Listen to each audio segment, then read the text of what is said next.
Can you tell me about the connection from the Apostle John to Polycarp to Irenaeus, and what Irenaeus' role was as a father? Well, each one of those early fathers had something rather specific. Ignatius the God-bearer, for example, having been consecrated by the apostles and living in their time, describes exactly what the structure and life of the church was at that time.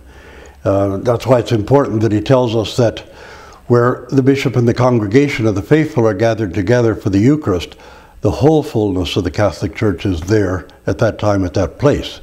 Saint Irenaeus is extremely important to us because it's from him that we learn about some of the early struggles of the Church for orthodoxy of faith against various Gnostic groups and various semi-Jewish as well as semi-Christian Gnostics. And it's from him that we find the refutation of these distortions.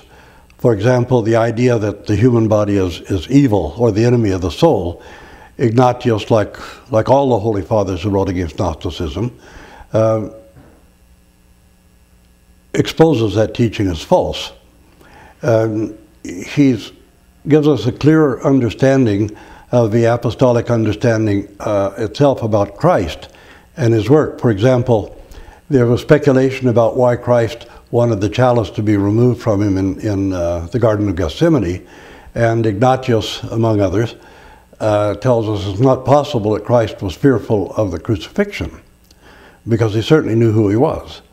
That his suffering in the Garden of Gethsemane was his moral suffering over humanity or for humanity.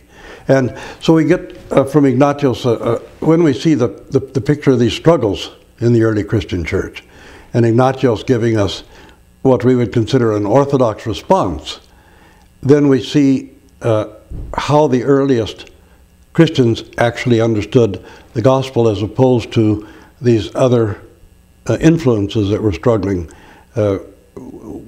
within the general framework of Christianity, and how orthodoxy actually came to be developed and triumph.